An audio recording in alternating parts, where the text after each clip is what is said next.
They got loud music playing, and it was the rock music, like heavy metal music, on for like 24 hours, 48 hours, and they make it really cold, so they put the aircon really cold, and you're there in that position, and now your leg starts cramping, your calves cramp, hamstrings are cramping, your bum's cramping, cramps in your belly, cramps here, cramps there, you can't get out. Hello and welcome to this episode of Extraordinary Lives, the podcast from LADbible. I'm Ben-Powell Jones and we're joined in the studio today by Ruhal Ahmed. Great to have you, Ruhal. Thank you, Sam. Thank you for having me. For anyone listening who's not aware of who you are, would you mind giving a brief introduction? My name is Ruhal Ahmed. I live in Sandwell in the UK, and I was an ex-detainee in Guantanamo Bay for 2.5 years. Okay, so obviously Guantanamo Bay is something that a lot of people are interested in as a piece of kind of modern culture, and it's something we don't often get to talk about, especially not with detainees. So I guess let's jump straight into it, because where I'd love to spend the majority of this conversation is on what happened to you and what you've become well known for. You know, what are the events that led up to you being detained in Guantanamo Bay, starting from your time in the UK? Yeah, during the time I left the UK, I think it was 2001, if I can remember. It's been a few years. Mm-hmm. My friend was getting married. One of the guys who was in prison with me, Asif, he was getting married in Pakistan. So we actually travelled to Pakistan for his wedding. And how old are you here? We were 17. 17. And when you say we, there was a group. There was a group of us. There was 4 of us who left the UK for his wedding. So we was all childhood friends. We went to primary, to college, to high school. So we hung around together. As also, we went to all the youth clubs. So we was very, very close as friends. So we was friends in school and out of school. Mm. So when he turned 18, I was 17 at the time, but he turned 18. Being from an Asian background, it's quite normal for our parents to arrange our marriage. So his father had arranged his marriage in Pakistan with his wife, to-be wife. So obviously we went to Pakistan for that reason initially. And obviously 9/11's happened. We didn't really have much of an idea what was going on. Being 17 years old, you don't really pay attention to the news, especially with things that happen in America, 9/11 to that extent. So anyway, we went off to Pakistan. We had a few weeks to chill. We did what we wanted to do. We travelled throughout Pakistan. Was it your first time travelling there? It was my first time travelling to Pakistan, but not out of the country. So I've travelled to my home country, which is Bangladesh, 3 times prior to that. And I went on my own. The last time I went, when I was 16, I travelled to Bangladesh on my own. So going to Pakistan was like going to Bangladesh. It's the same kind of country. It's only like 2 doors away. We have very similar cultures. So it wasn't anything particularly huge or intense for you. It was another trip you were excited about. Yeah, with your friends. I mean, like a lot of people ask me this question. But wasn't you scared to go to a country like Pakistan? If I was white, my name was John Smith. Damn yeah, I would. But my name's Ruhal Ahmed, and I'm Muslim. We've been traveling around to different cities, and eventually we stayed in mosques, because in them kind of countries, if you can stay in mosques for free. They allow you to go and stay. If you ask the principals, or you go to the office and say, look, we've been travellers, can we sleep? And they allow you to sleep in the courts. So we stayed in mosques because it was cheap. We didn't have much money, being 17. And eventually, like there was a lot of rallies going on in Pakistan about 9/11, about helping the Afghani people, because the wars kicked off. We wasn't really aware what was going on. All we knew, we was kind of, I wouldn't say groomed, but pressured in a way to go to Afghanistan and help with aid. And we thought, we've got time, we don't mind. So we jumped on the bandwagon, and we end up in Afghanistan. And how long after 9/11 was this? So 9/11 happened in September. We went to Afghanistan in, I think, October. Okay, so very, very close. Yeah. Okay, sure. October, November, one of the 2 months. A couple of months later. So so talk us through it. So you all 4, did you say 4 of you, wasn't it? There was 4 of us in total who eventually went. Obviously, with the amount of people that were there was hundreds. Right. When we done the buses, there was loads of buses and stuff. So obviously, it was 4 of us. So as soon as we get to Afghanistan, we got into the border. We got to, I think it was Kandahar, and I would say it was about nightfall. So it was quite late. And all of a sudden over here is boom. For a second I thought, what's that noise? And obviously we've looked out the window and all we see is just flashes and bombs dropping. And now I'm like panicking, thinking, well, what's going on here? And they're like, well, there's war. So in my mind, I'm thinking, yeah, I know there's war, but why is it happening here? Why is it happening as we're driving? You know, we can feel the vehicle shake. What happened next? From what happened was, I think we was in Kandahar, if I remember correctly. From Kandahar, we was there for a week. They kept on saying to us, you know, we're going to get you transports, we're going to get you back to Pakistan, to the border. So they eventually arranged a car. We got in the car, we paid for what they said to us, we got to pay for a number of people to go with us. Instead of sending us back to Pakistan, to the border, they sent us further up north into Afghanistan. They sent us to Kabul. And they did that on purpose, obviously now realising, at the time I never knew what was going on, but now obviously realising they sent us to Kabul on purpose because we had to pay for the fuel, for the taxi, for the guys. The guys who travelled with us, I think there was about 9 of them in total. We paid for their travel. They was all actually part of the foreign fighters. So we got to Kabul. I'm like thinking, okay, this ain't Pakistan, because we've been in a military compound. They asked the guys who we were with, and they said, oh, what's happened? And they obviously told them what the score is. They didn't tell us. So now they're saying, okay, we're going to put you in a house. You can stay there for a few days, and we're going to try to arrange a transport for you to go back. Right. So we're there for, I think, another week. And again, they arrange another car. Instead of going back to Kandahar, they take us further up north.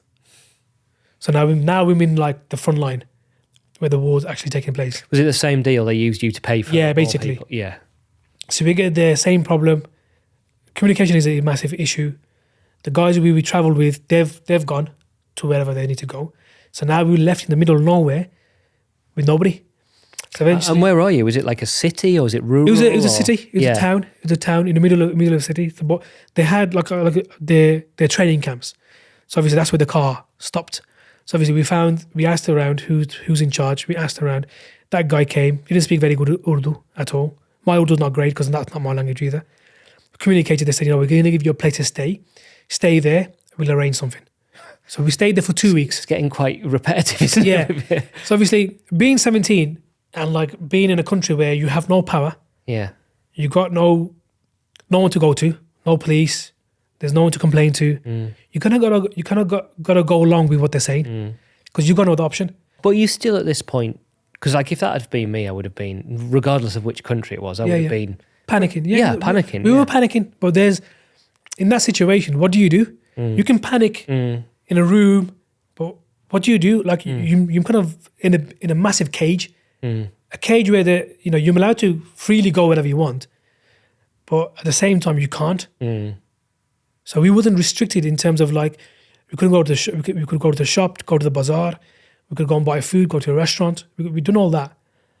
So we wasn't restricted. They didn't even ask or come and check on us at night if we're still there. They didn't care, but they would come every day with food and say, "No, we'll let you know tomorrow." Okay. So that was it was quite peace of mind to know that we could do what we wanted in that terms of going out and coming back freely, no one following us. But obviously we couldn't leave in a taxi and go. And you weren't worried about them thinking that you were British or like... They knew we was British because obviously we spoke English. But they weren't. You weren't worried about like passports being taken, No. It just felt like they weren't. They asked us obviously, have you got your passports with you? You got your documentation with you? Have you got money with you? We said, yeah, we got everything with us. And not one point they asked, can we see your documentation? Can we see your passport? Can we see the amount of money you've got? And when you look back now, why do you think they weren't sending you back? I think what it was, the initial group that used us to go to Kabul and then send us to Afghanistan and to Kunduz, they just used us as a means of finance, really, to get their people over to places, and we was just their ticket, really. Right. And obviously, when we've got there, the guys in charge there, they thought, well, we don't know nothing about this. So obviously, I think they were doing their best to send us back, but I think we didn't know what was going on behind the scenes between the Taliban and the US, what was going on, because obviously they lost power and they was retreating, so they never come and told us this kind of stuff that we're gonna, we negotiated of surrendering. We never knew. They just told us every day, we don't know ourselves what's going on. We will let you know if you can go back.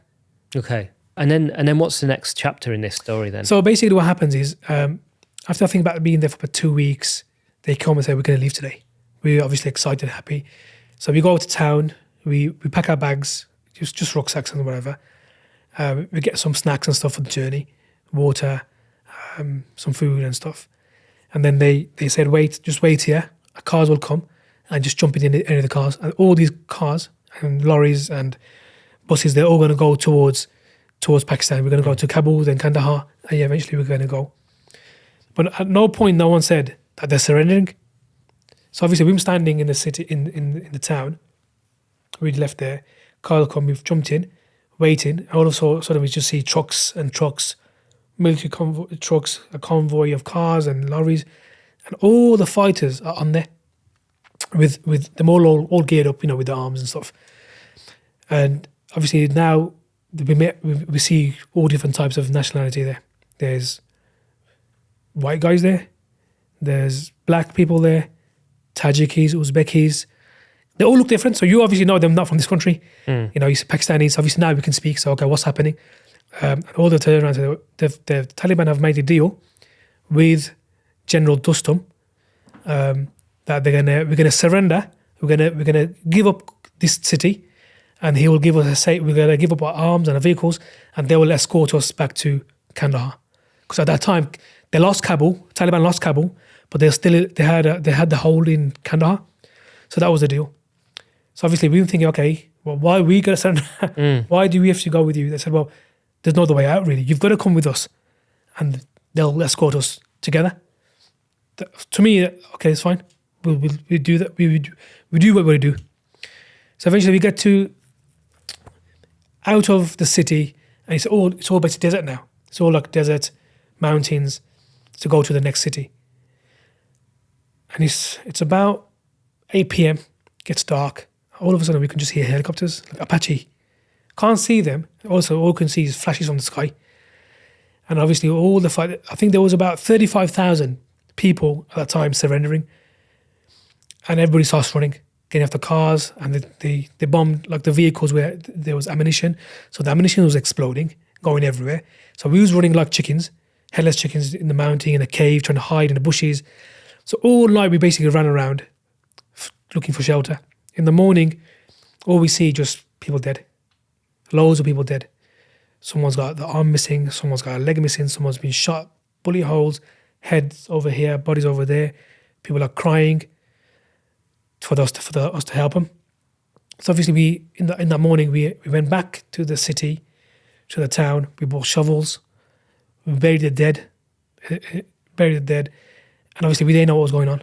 So why was that convoy bombed if a deal had been made? It was bombed by the Americans. But hadn't they made a deal for them? Yeah, they did make a deal. I don't know why it was. I don't know why that happened. All we knew, we ran pretty much all night from 8 p.m. to like early in the morning. We was trying to hide. God. And it was. Did you manage to stay together with your mates? We stayed together. What happened was we eventually got onto a like an open back truck. And as the truck was driving forward, we seen the truck, and they said to get in the truck. So all my friends, Asif, Shafiq, and another guy, they managed to go on the truck. It's an open back, so they all ran, jumped on the truck, and they've been pulled up. But I was asleep on the floor, and as I've got up, as I got put my one shoe on, as I put the second shoe on, as I ran, I stepped in some water. It was a puddle, and all my shoes got wet.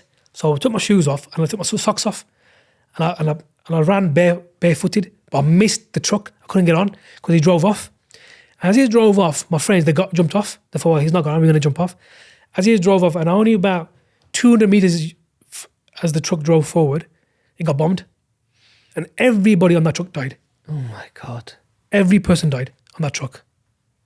So you were just seeing this happen in front of you. And obviously at that time, it's a bit of a surreal experience, and it's like a bit like a movie, but it's so real. And like obviously, the testosterones are high, heart's pumping. You haven't got a clue what you're doing. You don't know if to go to left, go right, go forward, go backwards. All you see is flashes. You can see flashing. All you can hear is a helicopter, and them shooting. And obviously them attacking, them shooting the convoys, because a lot of the trucks they had ammunition in, which they was going to surrender to the Northern Alliance. So obviously they've got rockets in there, they've got grenades in there, they've got bullets in there. It's all on fire. It's all going everywhere. It was like a firework display, pretty much. And that was another pretty much a couple of hours walk. We got to a point where they made it like a checkpoint. So the Northern Alliance created this kind of front line where people were going. They made a gate, and they went through there, and they gave the keys for the vehicles, they gave the ammunition, they gave the guns, and then we were all tied. Our hands were tied behind our backs. And obviously when we got to the front and said, well, we're not part of this, we're not part. And what one of the guys said to me, one of the fighters who spoke Urdu, he said, you know what, don't tell him you're from the UK. Don't even say you're here for whatever it is. Just go with it. Just shut your mouth and go with it. And hopefully you'll be taken to Kandahar with us. Because if you openly say you're Brits, it's a way of them making more money or keeping you back because you're a gold ticket. Because we're not. So we thought, okay, just be quiet. And when you say Northern Alliance, just for anyone who's not clear, what was the Northern Alliance? Northern Alliance was the group who were fighting against the Taliban. Right. There was the Northern Alliance who the Americans and the Brits and basically the European governments helped, backed. So General Dustin was, I think, their general. And I think the main leader, his name was Ahmed Shah Massoud, I think. So yeah, that was the Northern Alliance. So we surrendered. The Taliban and all the foreign fighters had to surrender to the Northern Alliance in return of their safe passage to Kandahar, where Taliban still had their stronghold. Got you. But on the way, they bombed them anyway. Yeah, right. I don't think it was the Northern Alliance, it was the Americans. Right, okay. Because I don't think the Northern Alliance has helicopters and choppers. Right, okay. They don't have them kind of artillery. Okay. So you pass through and they say to you, don't say it because they'll just take you out and separate you. And so you pass through and just didn't say anything different. Yeah, so we passed through and then we walked through the desert for, I think, nearly a day, just walking. Then obviously in the night we was in a ditch. It was a massive ditch in between the mountain. We slept the night there. We woke up the next morning. They bought trucks, just like trail, the long vehicles they have. So they load us all on these trucks, rammed us in. Then they drove us for a day to a place called Mazar-i-Sharif, which was another prison. We didn't know where we was going. We wasn't told. Obviously on the way we got beats, kicked, punched by the guards, with the back of the gun on the butts, banging on our heads. I think everybody got some punch or kicks here and there. Eventually we drive there for nearly a day. So then we stayed in that prison for 6 weeks, I believe. Wow. 6 weeks. I think it's November the 1st I got there. Because I turned 18 on the 3rd in that prison. And I think we left that prison December, I think just after Christmas. And what were conditions like in there? It gets worse. Right. It gets worse. I mean, it was bad anyway, but every day it got worse and worse. So we get to the prison. It was like each room, I would say it was probably 5 meters by 5 meters. Some rooms were smaller, but each room, it was rammed with 45 people. So if you just imagine a 5 meter by 5 meter room, a basic living room in the UK is rammed with like 40 people, 45 people, rammed. Grown men, grown adults. There's no shower facilities, there's no food, there's no toilet facilities. You had to go and use the toilet. It was like an open hole. And there was just mess everywhere. You couldn't walk there. We had no sandals by the time we got to the prison. No shoes, no socks, bare feet. Sleeping conditions was horrendous. We couldn't sleep. We had to sleep basically with our knees to our chest. Sleep like that for hours. Sit there for hours. It come to the point that I didn't have enough energy even to stand. I lost that much weight. You could. There was a dip in my collarbone because I haven't eaten for 6-7 weeks, and all we was getting is basically scraps of bread. Like it was a small piece of bread. It was about, I would say, about 5 inches circle, and that would be cut into 4 pieces like a pizza, and we'd have a small piece of triangle. And that's your daily allowance. That's all you got all day? That's all we got all day. And water was bare minimum as well. So we had to share like a cup of water So it was tough. But you And know, why were you in prison at this point? well, we didn't know at the time. Yeah, but what were you thinking? Like, We was thinking they're going to just hold us here for a couple of days, yeah, and they're going to move us further on. That's what we thought. But obviously, they went back on the words. So whatever the deal was between the Taliban and the Northern Lands, the Northern Lands saying keep to their word. For them, we was prisoners of war, and they seen the foreign fighters to be a bounty, really. So they sold us on to the Americans because the Americans were looking for mainly foreign fighters. foreign in that sense, as in people from that country, or foreign as in like English, English, American, okay, Arab. Yeah. So anybody not Afghani. yeah. And why did they want them? We was considered as high value. Right, okay. So there would be more intel from a foreigner than an Afghani. About how to get there and Yeah. what the different. Yeah. Okay, right, okay, I see. Communication would be easier. Yeah, yeah. To extract information, it's much easier. So, but we obviously never knew that. And did you have your stuff at this point? Did you have your No, passport still? everything's gone. Not everything's gone. By that time, it's gone. Yeah, your passport. I barely had any clothes on me. Right, okay, yeah, yeah. They took my shoes, they took my socks, Yeah. they took my gloves, my jacket. How did you end up from that position to moving to Guantanamo? So what happened after that? After Christmas, we met the Red Cross. They came, we spoke to them. They tried to help. Did you tell them who you were? Yeah, we told them because obviously it's confidential. Yeah. So whatever we tell the Red Cross, it was confidential. So they wouldn't go and tell the authorities who were in charge. So they came back and said, we've told the British government that you're here. They know that you're here because they've responded back to us. So the government of the UK knew we was in that prison. So if they wanted to take us out, they could have, but they didn't. Why? It's something that I believe it was Jack Straw who said, let them be taken by the Americans. Hence why we went to court in the UK, took them R5 and the British government to court, and we won our case. Hence why we got a payout without nobody knowing. So they knew we was in prison. They could have brought us back home, but they didn't. So I think it was Jack Straw, he said, no, let them be taken by the Americans. Is that because they believed you were terrorists? Yeah. The prison guards in that country, in Shavagan, they said, we need translators.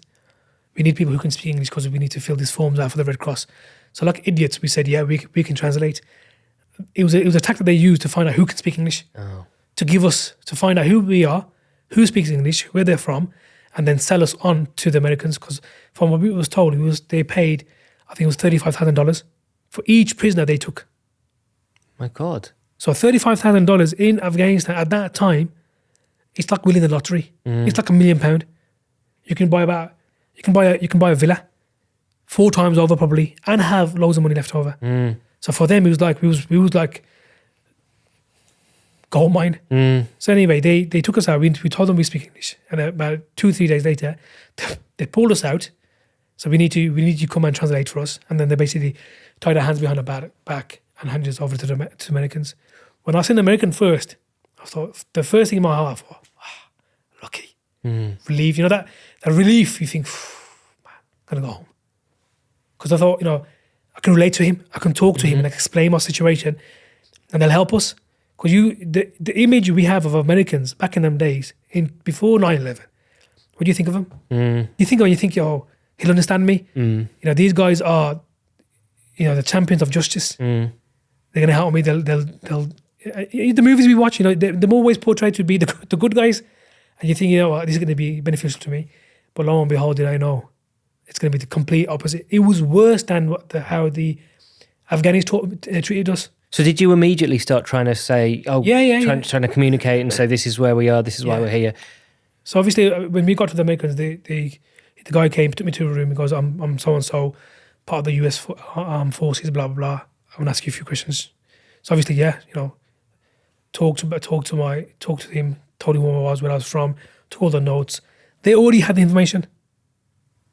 They already had the information that we was Brits somehow. I only said, okay, we're gonna help you. Then put a bag over my head, tied the bag with some duct tape and tied my eyes, because within the bag over your head, it's like a sandbag. You can see. It's like a rice bag. Yeah. They're like Hessian. Yeah, you could see. So they taped the tape, like, I think it was masking tape or duct tape around the eyes as well, so you can't see. Tied our hands with cable ties behind our back, which was like painful. and then tied our feet also with cable ties. And obviously, when you're walking, it's rubber, it's like nylon, and it burns your skin. So by the time we walked from here to there, all my feet was like bleeding because obviously them pushing you from the back. Why can't you just walk? They just tied us up. That's how they.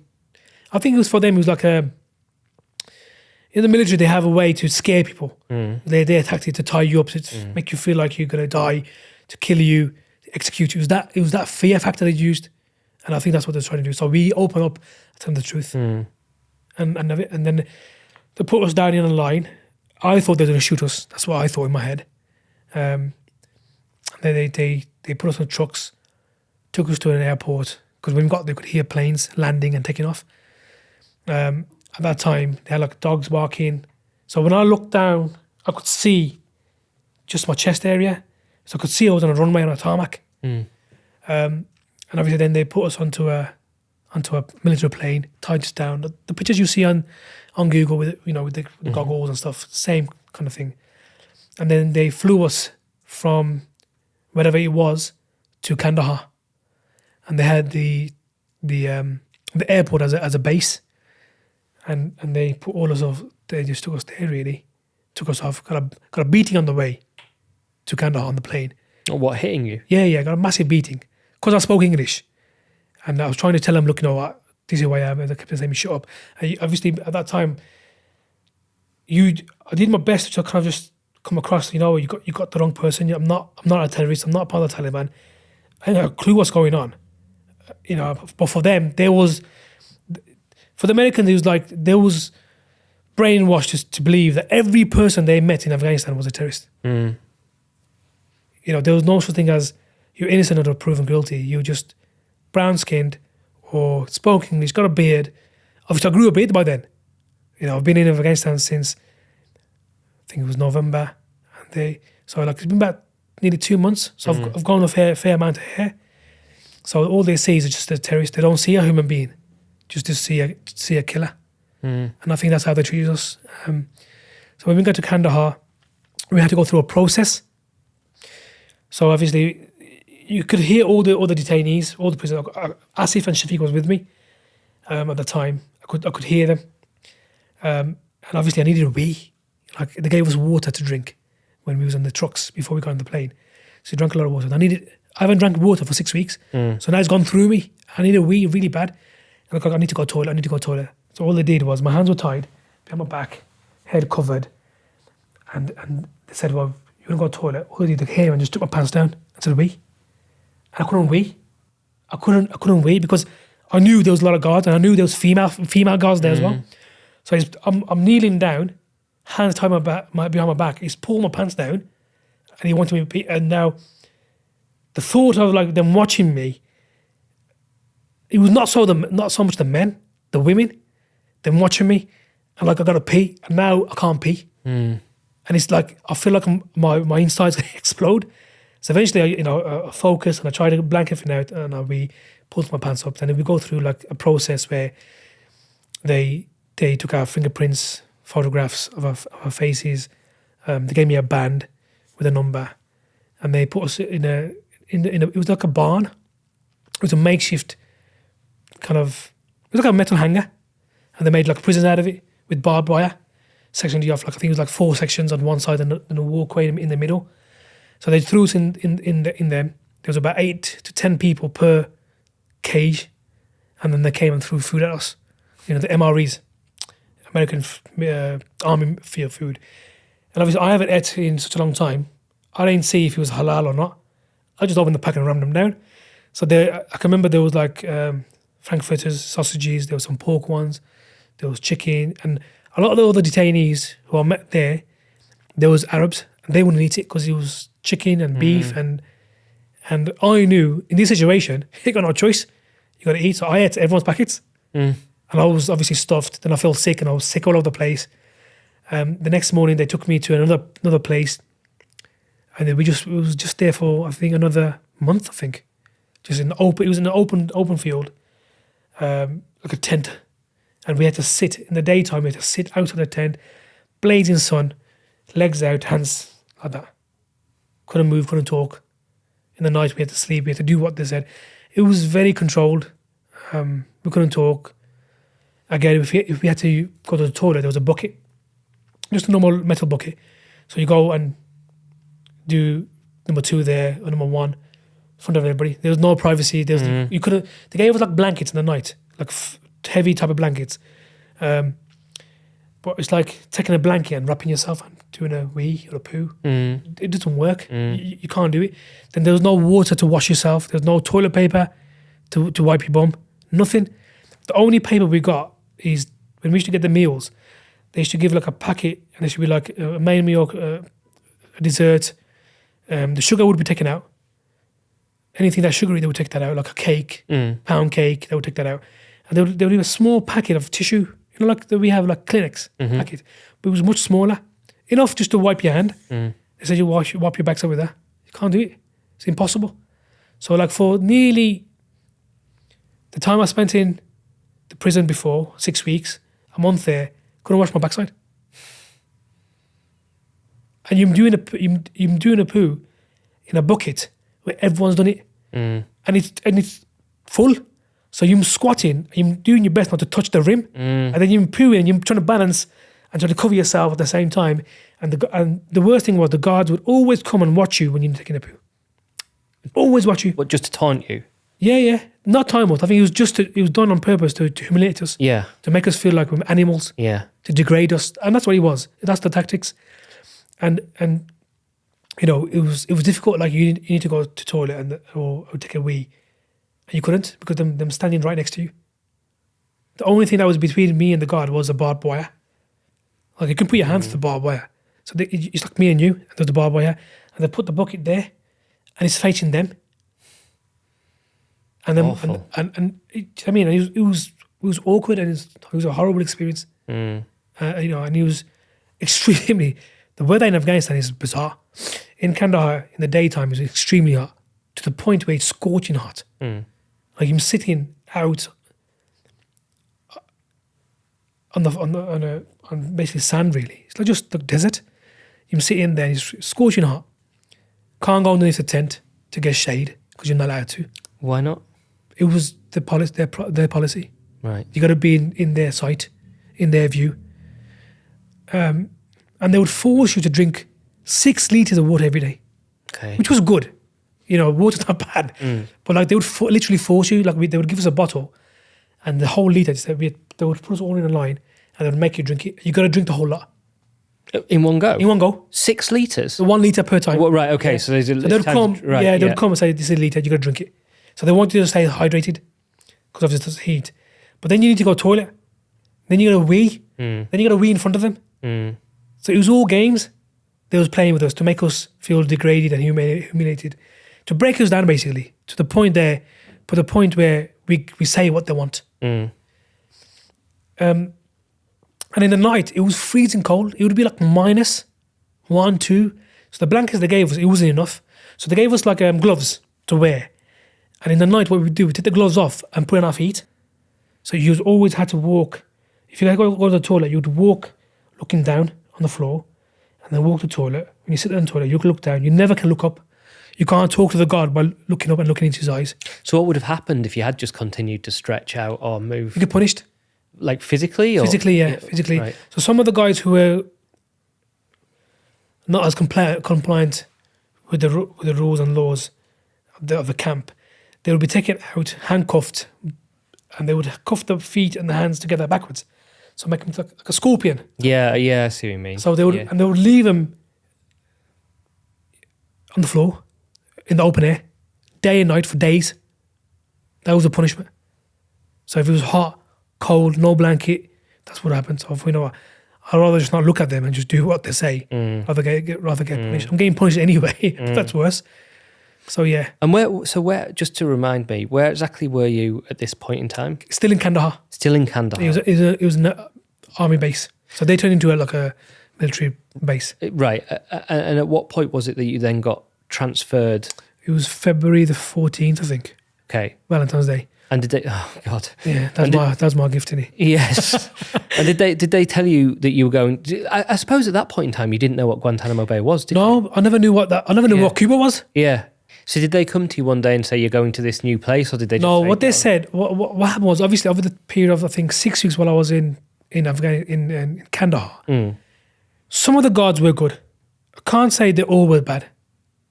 You can't say that. There was a few guards who were actually not happy with what was going on, what they was doing to us. And they spoke to us, on the sly, you okay? I'm sorry. It's out of my hands. I can't do anything. And one of the guards said to me while I was getting interrogated once, because we obviously went to get interrogated in that period by the Americans, by the MI5, by the MI6, by the Home Office. The British Home Office came and spoke to us. Oh, they did? Yeah. 3-4 times before I went to Guantanamo. Right. And so they knew you were British. Yeah. They heard your story, but they didn't. They didn't take us because Jack Saw said, "No, take him. Let them take him." Okay. So some of the guards were like quite genuine, and they said to me, if you wear an orange suit on the day when you get moved out from here, that means you're going to fly out somewhere. If you wear an orange suit, you're going to go up to a place called Guantanamo. So I was like, well, where the hell's that? He goes, Cuba. I go, well, where's Cuba? He goes, South America. So even then at that time, South America, I was like, well, where's South America? Like Brazil and stuff like that. I never really knew about these kind of places because it's not something that I never traveled other than Bangladesh and Pakistan and these kind of countries. And he said to me, if you wear blue, you're going to go back to your country, wherever your country is. So on the day when I got processed, they shaved my hair, they shaved my beard because I had a lot of head lice and body lice all over me, like in my underarms, in my groin. It was everywhere, in my clothes. It was bad. I got till this day I got marks of them biting me. Wow. It was that bad because we didn't shower for like pretty much since I got into Afghanistan. I had that shower once when I first got to Afghanistan, the first morning. After that, pretty much, I think 3 times. And that's it. There was no other time. Obviously, time it was in prison in Shipwreck, which was, I think, a month. Then 6 weeks in Kandahar. There was no showers. So obviously, you're traveling. It's dusty, it's dirty, sweaty. It's in the same clothes. Lots of people in together. Yeah, you go to the toilet. There's no toilet paper, so you can just imagine how we smelt. It wasn't nice. It wasn't pleasant at all. My hair was knotted. I couldn't put I had long hair then, like much longer. I couldn't get my finger through my hair. It was like an afro. Like forming locks, dreadlocks. Yeah. And I had lice everywhere. Like it was that bad. Like I would constantly itch. I would itch to the point where my nails wouldn't grow. Wow. And I would itch my body where it would bleed. So what they did was they took us out. They processed us. Where again they took fingerprints, photographs, shaved our head, shaved our beard, shaved all our underarms, our private parts. They put like some kind of medicine on us so the lice dies. Gave us a new set of clothes. It was orange jumpsuits. Handcuffed us, put a belt around our waist, goggles, earmuffs, mittens, and they basically put us on a plane. So then I knew I'm going to go to Guantanamo, but I never knew where that was. So and was that you? Was it all of you, your group, or was it just you? Or no, there was me. As in you and your 3 mates. No, so once the Americans took hold of us, we were segregated, we were split up because they knew we were friends.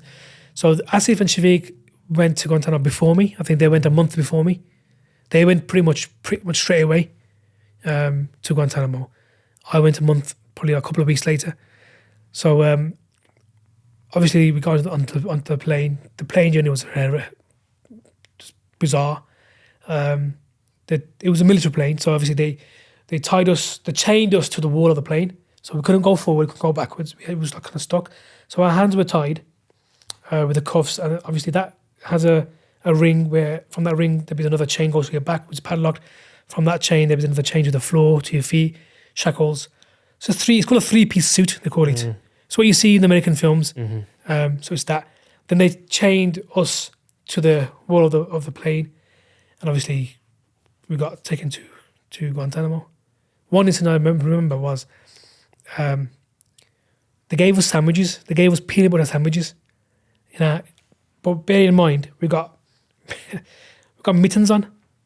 So she put the sandwich in my hand, in between my hand. I got mittens on, so I can't grab it properly. Neither can I come forward to eat it. So I'm sitting like this, chained up to the max, where there's no movement. I can't go forward, can't go side. I can't even lift my legs or my knees up to push my arm up to my mouth. And at least half an hour went. I'm struggling. I'm hungry. I want to eat this peanut butter sandwich because I can smell it. I thought I want to eat this, but I can't eat it. So she came half an hour later. She goes, "Opens my earmuffs. So you don't want to eat the sandwich?" I said to her, "Well, how am I supposed to eat it? You've tied me up like a dog." She put the muff back, took the sandwich and put it in the bin. Oh. The funny thing is, she comes back 5 minutes later and puts an apple there. She puts an apple in my hand. I'm thinking like, what? I just told you, you've tied me up. So what's the point putting an apple? Then about 10 minutes later, I took the apple, threw that in the bin because I could see through the goggles, here. Yeah, the bottom. Yeah. You could see. They got the the recycle bags, the bin bags, and they're throwing all the food in there. Then she came and gave me a bottle of water. I thought to myself, this is just, and I think it was just mind games. And again, because she could see there was no way. They knew. It just was mind games. And when I got off, and I had to go through the process again, where they do your name, your address. They asked me, the Red Cross was there to write a letter. That's the first time I wrote a letter to my parents. And they strip you naked, basically, to put you in the shower, give you a soap, some shampoo, shower yourself. And the medics go to me, "What happened to your leg?" I said, "Well, your colleague who escorted me kicked me about 20 times. And I couldn't feel my legs. I was dragging my leg behind me." He goes to me, "Yeah, it'll be fine. Be fine." And it was blue, like for about 3 weeks. It was purple. So he'd known that you couldn't not move. He was just looking for an excuse to... I think I was the only one who got beat. It was everybody. It was a psychological game they was playing with us, where they say to us, "Don't move," but you're moving because you're moving. I kick you, but we wasn't moving. We was moving because the boat was moving naturally. You're on water, aren't you? So obviously, then we go through the process. Then obviously, I got to my cage. It was like a dog kennel. And so Guantanamo Bay had been opened as a reaction to 9/11. So you guys must have been some of the first prisoners there. Yeah, we were the first prisoners there. Some of the first. I mean, I wasn't the first one, the first batch, the first group of people. I was probably the third or the fourth. Right. So there was only a handful of prisoners when I got there. Right. So it wasn't full at that point. No. It was like 50, 60, if that. So obviously we got there. We went through the process. They told me the camp rules. They had a camp rules set up on a board. Read that. Took me to my dog kennel, which he was a dog kennel. I mean, if you Google the image of Camp X-ray, it's a dog kennel. It's where you would keep an animal. And it was a concrete floor. They gave us a very thin mat to sleep on. 2 buckets. One had water in to shower with in your cell, in your space. One was to poo in and wee in, and they gave us a bottle of water to drink. A toothbrush that was cut, so we can't use it as a weapon. So I think that's a normal prison procedure they do. And a bottle of soap, shampoo, toothpaste, and 2 towels. And then obviously we had to sit in the middle of the cell. We couldn't lean on the cell, on the fence. We couldn't lean on the fence. We had to sit in the middle of the fence all day. Couldn't move, couldn't walk, couldn't do anything. Just sit there. Then at night time, they would say to us, "Time to sleep, lie down." So we had to sleep when they tell us. We had to sit up when they tell us. So even in the daytime. Was there a bed, or did you have to lie? No, it was a concrete floor. Yeah. And they gave like a foam mat, which is about probably 10 mil thick. That's all it is. Like a green mat. Like them aerobics mat. Yeah. Exercise mat. It was like that. When we're talking about being in Guantanamo Bay, a lot of the stories that have come out from there, and there's been whole documentaries made out about the horrific torture that went on in there. Did you see any of that? Were you witness to any of that? We didn't see it physically with our eyes, but I experienced it myself. And obviously, when you're in camp, when you're in your interrogation room or the booth, you can hear the person next to you getting tortured. And you're walking down the aisle, you can hear screams from each room. But physically seeing it was always closed off. And you say you experienced it yourself. So what did you? So, like for example, the only thing that they didn't do with me was the waterboarding. I didn't go through that. But every other thing that you've read online that we've gone through, like shore shackling shore shackling is basically it's a hook on the floor, That's a metal hook. And what they do, they get a separate kind of handcuffs. They cuff your hand to the hook, the floor, so you're hooked up, and your feet also are cuffed to that. So you're squatting like that. Yeah? They leave you in that position for like hours, sometimes days. You can't go to the toilet. So you defecate, you urinate on yourself, even though you're screaming. They got loud music playing, and it was the rock music, like heavy metal music, which I'm not used to. And it's not really pleasant, really, unless you're that kind of music person. But it's on for like 24 hours, 48 hours. So sometimes you'll be there for like a day, 2 days. It's in your ear, small confined room, strobe lights on, and they make it really cold. So they put the aircon really cold. And you're there in that position. And now your leg starts cramping, your calves cramp, hamstrings are cramping, your bum's cramping, cramps in your belly, cramps here, cramps there. You can't get out. Do you know what I mean? And obviously sometimes they would bring dogs in, barking at your face. They would come in, kick you, punch you, whack you. So obviously, if you're in that position, you're pretty much tiptoeing. You know what I mean? Because your arms are pulled forward, you're not flat on your foot. Because if you go flat on your foot, it pulls onto your wrist. The cuffs dig into your wrist, so you're kind of like balancing on your toes, a ball of your foot. So when they would come in with the dogs, obviously you're pulling back, aren't you? Because the dog's in your face, or they would come and punch you and kick you. So you would fall that way, and obviously you fall in a way where you fall down, but you're restricted. Then they drag you up, put you back, kick you the other way. Then you got that. I mean, all the time it's like the cuffs are digging into your wrists, into your ankles. So you know it's all that kind of stuff. And were they asking you to do something? Like, were they saying we want confess, basically? They were saying that over and over again, like you need to confess, confess. And if you do this, stop lying to us. Right. We know you're there. Right. We've got evidence. We've got other detainees who've said you was there. Right. They was there with you. They've came clean. You need to come clean. Right. Do you know what I mean? You can start over. Blah blah blah. So and did any of the inmates ever tell you any stories about waterboarding or other tortures or things like that? Yeah. But people discussed it, but it wasn't openly. You would know because when they would come back, they wouldn't be in the right mind frame. And 2-3 days later, they'll start talking. Same with me. When it would happen to me, I'd come back, you'd be quiet. But I think me and Asif and Shafiq, because we were so young and we got put together, it became a part where like I would go and they know, okay, he's got beat, I'll come back with bruises. They would say like, how you feeling, man? I think we made it into a joke. And it was like a coping mechanism that we would take the mick out of someone getting battered, or if we couldn't go to the toilet because our legs were pain, you're struggling today. So it was. I mean, we was so young, so we could make a joke out of it because there was no other way out of it really. Like in your mind, to get it out of your mind. How do you deal with that in your mind? So how do you keep your mind sane during that? What were you thinking of on a daily basis? It's hard. It's really tough to explain. But humans, we adapt to situations. And I think like anybody who's gone through tough time in their life, the body and the mind just adapts. It's a human nature. It's just part of us. We just evolve into something that we're not. And we have something in us that comes out to survive. And I think that's what it was, just survival. But saying that now, it's different for me saying that. And it's easy for me to say that because I was 18, no wives, no children, no responsibilities, no burden. Single guy, nothing to care about in the world. Eventually you did confess, didn't you?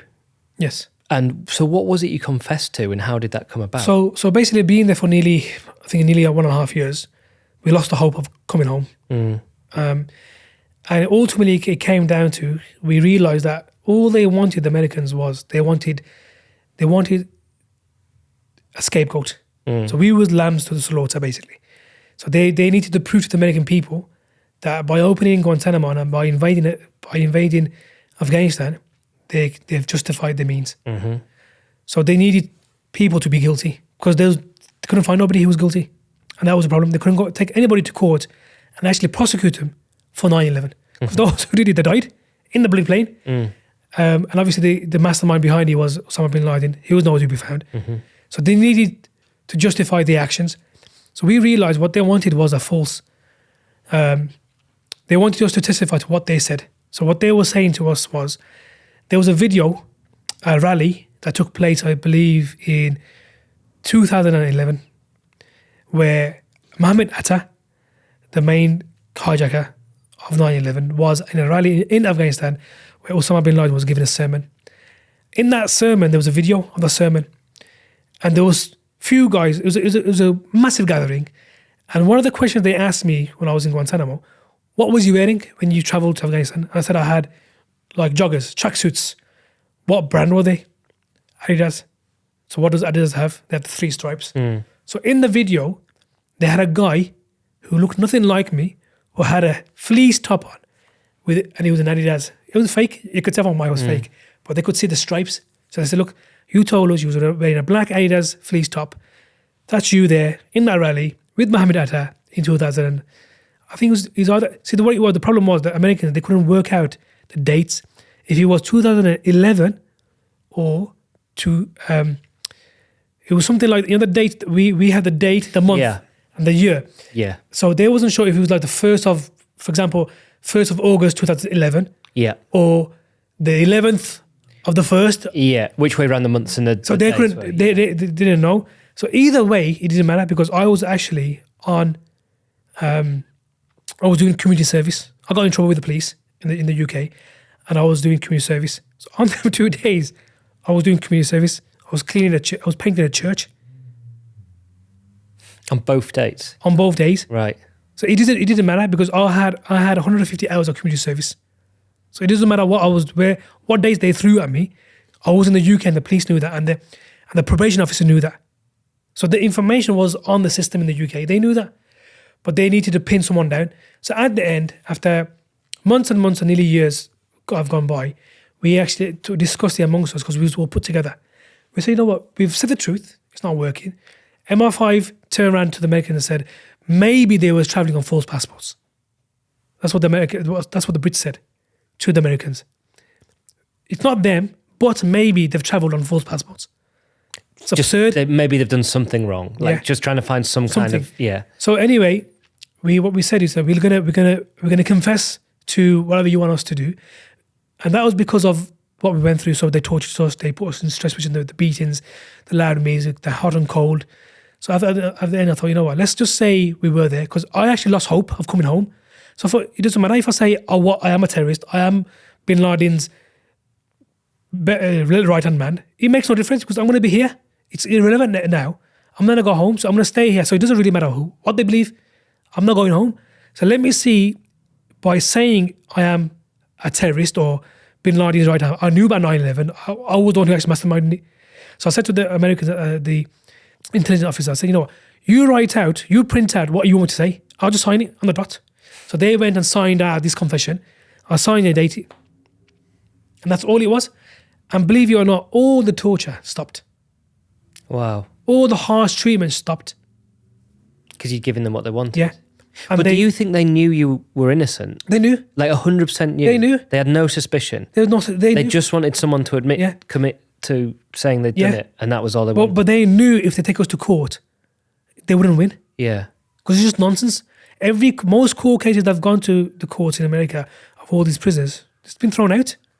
Every person from Guantanamo, till this day, majority, I would say 98% has been released. They've got a handful of people. Even till this day, there's people who've been said them innocent and they should be freed. They've been there for like 19 years. They're not still freeing them, but they've been proven to be innocent. And the government, American government said, yeah, these guys aren't terrorists. They're innocent.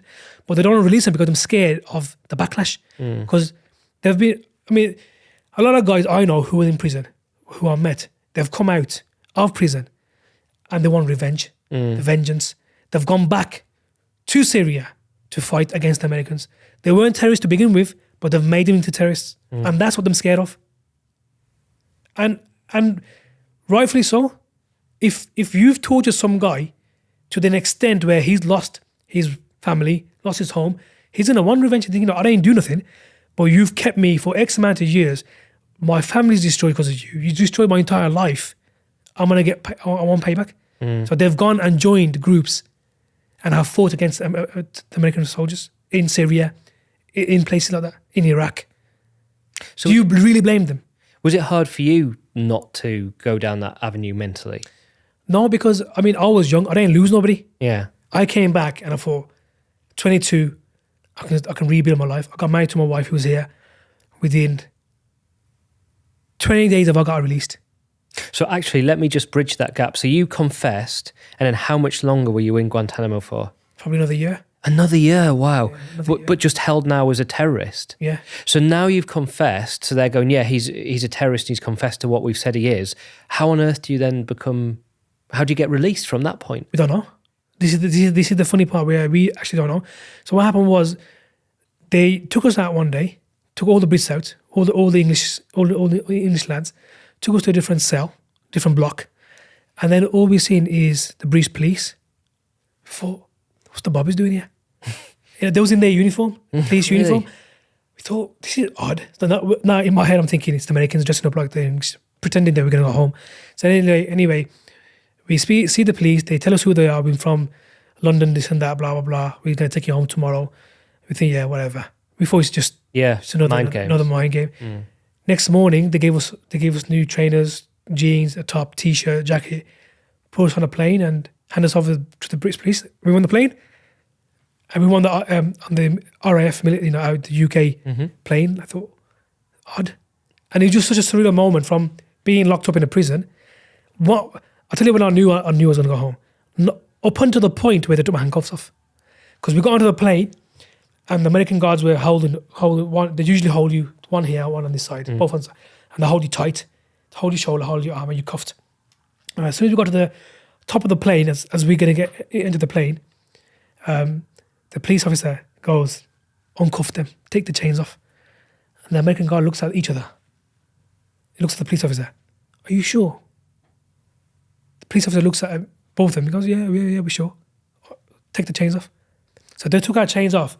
And what they did, as soon as they took the chains off and the padlock off, they pushed us towards the police officer as if we were going to turn around and kill both of them. Do you know what I mean? And there was like hundreds of armed guards behind us. But that's how scared they were of us. It was unreal. So you get flown back straight to the UK? Yeah. And then is there a debriefing period? So we come over to the UK, we land. As soon as we hit British airspace, they read our rights, and they place him under arrest for this and that. They give you that rights, they read the rights, don't you? And then obviously they detain us. They don't arrest us, they detain us. Take us to Paddington Square police station, keep us there for 24 hours, interview us once, ask me about my treatment in Guantanamo, ask me if I'm a terrorist, ask me if I'm part of any groups in the UK, if I know this group, that person, this person. They have a huge list of group. And all I said, no comment. No comment. 24 hours later, they said, you're free to go. And they just opened the door and said, you're free to go. And now for me, that was a bit of a weird moment, because for 2.5 years, you've been locked up like an animal. Like, we couldn't even go to the toilet or to shower without being chained. And all of a sudden, someone says to me, you're free to go. He's opened the door. I said, you're free to go. And I stood there for half an hour. I literally stood there for half an hour.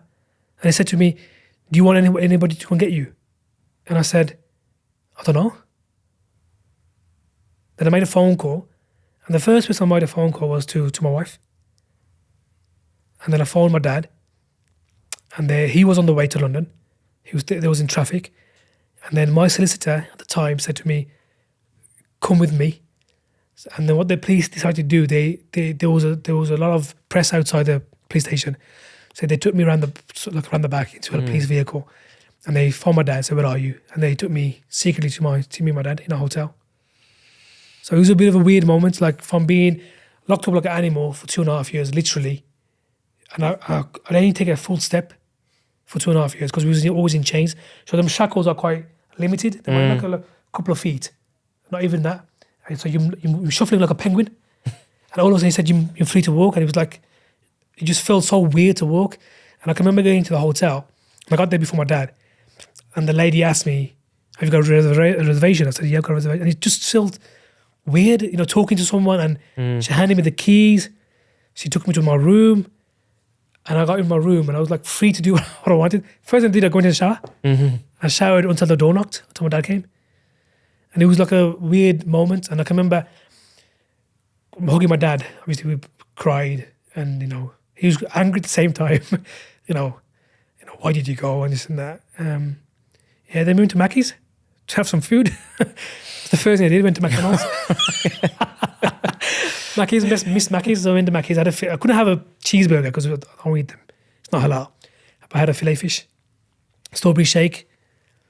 Yeah, and I can remember like clearly standing in the shop in the road, touching the lamppost, like feeling the lamppost, which was weird. My dad's like, "What the hell are you doing?" I said, "You won't understand. I haven't had no physical contact with anything, with any human for 2.5 years." When you came out? Because am I right in thinking you successfully took the UK to court, maybe the US? What happened? So what happened was we had a lawsuit against the US and the UK government. It was the UK government. Was this you and your friends that had all It was all the Brits in this country. Oh, right, okay. I think there was like 13, 16 of us. And we went to court, but it was an out of court settlement. So they didn't go to court. They didn't want us to go to court because they would have to open up all their secret evidence, and it would have to be made public. Right. They didn't want that, so it was done. When the new government came in power, when the Conservatives came in, we had to go and meet the MI5, few meetings with our lawyers, and it was an out of court settlement. And was it? I mean, I don't want to pry too deeply, but was it an amount that you think everyone would have been happy with? I don't think for the 2.5 years I went through, it was not enough. Yeah. No way near. No, don't get me wrong. It was a massive, substantial amount of money, which has changed my life and my kids' life for sure. Like I can retire. I don't need to work. I still work. I could have retired when they paid me, but I didn't retire. I went to graft. I went to work, and the only reason I went to work is because I got young kids, and my kids need to see that nothing in life comes for free unless you graft. Because if they just said, "Oh, Dad will give us this in inheritance," they would become bums. They wouldn't be hard-working individuals. So they need to be hard-working individuals, and they need to know that nothing will come on their lap for nothing. So hence why I still work, and I work. Believe it or not, I work every day, even the weekends now, and I don't need to work. What do you do? I'm a heating engineer. Right. So it's just, and I work stupid hours. Some days I can come home at midnight. Some days I come out at 2 a.m, and it's the way I am. Because you want to be an example to the children. Yep. And so America, the US, who actually imprisoned you, was there anything there? We had a court case there. Obviously, I don't think for the first 5 years I kept up with it, the progress. I've just let it go now. Right. So I don't know what's going on. I don't know if it's still happening or if they've just dropped it. I don't know. Is that just because it's something you want to move on past? Just not bother with it. Yeah. To be honest with you, like, even if I get the compensation that I got, I will be okay. Because I've always been that kind of person. I fend for myself. I don't look out for handouts. I'm not a person who's going to sit here and think, well, I got paid out. I don't need to work. And do you keep up with Guantanamo Bay? Like what's happening there? Yeah, I do. To a certain point. To be honest with you, for the last 4 years, I haven't, because life's changed for me in the last 4 years. So yeah, just trying to rebuild some things in my life and move on. And it's a chapter that I want to close, really. As I said before, it didn't really affect me because I was young. But I don't know, maybe when I'm old, when I retire and have nothing to do, and my kids get married and they move on, and life kind of slows down. Because at the moment, I live out of life in a fast lane. My life is very busy, like from day to day. Weekends, it's like I don't have time for nothing. I'm always busy at work or this or that. My kids need this, wife needs that, this wife needs that. So it's always busy. So I think when I'm older, when I'm like 60, 70, probably 80, if I live that long, I hope I don't. Don't want to be reliant on anybody, really. When you're old, don't want to be a burden on nobody. So I'd rather live a life where I'm fit and healthy and I just die. I don't want to really be old and live and be a burden on my children. I think if I live to that age, I think maybe it'll affect me. Because they usually say these kind of things affect people as they get older. And I don't want to be affected when I'm old and my children need to deal with it. because I've not allowed them to deal with it now. Because I've kind of shielded them from my life of what I've gone through. I've never gone home and screamed, "Oh, this has happened to me," and "Why has it happened to me?" Do you mean I've not done that, and I won't do it. But I don't know if I will do it when I'm older, and I wish I don't. So one of the reasons why I wish I die early, so I don't want to see my children see me and that affecting them in their life, because it has a knock-on effect on their life, on their wife, and the kids. So I'd rather be the end of that problem and die with it. And the final question I wanted to ask you is: are you still mates with? Yeah, we're still friends, but I think over the years, friendship evolves, doesn't it? We were single when we went to prison. We were single when we came out. Asif went back to Pakistan. I went back with him. Oh, wow. Yeah. He married the girl he was going to marry. Okay. So that wedding took place eventually. Only 6 years down the line. She waited for 6 years, so that's good. And obviously I got married. We've got kids. I've got 6 kids. Everyone's busy with their life. So his kids, his daughter's like doing well in school. His son's doing well. My kids are doing well. Everyone's busy with their kids. So we don't really see each other now. So obviously, as he's kind of retired, he doesn't really work. He's got some health issues, back problems and stuff. Well, look, Ruhal, it's been amazing to meet you. It's been great to have you in. Thanks for having me. It's really an incredible and disturbing story. And I genuinely think it's something that more people should know about. Thanks so much, mate. Yeah. No problem. Specifically, I was more annoyed or pissed off. Okay. Because I knew like they wouldn't send me to jail because I was a minor. And at the time in the UK, no minor has been sent to jail under the Computer Misuse Act. That's changed recently. There was one case where it has been the case, but at the time, it hasn't.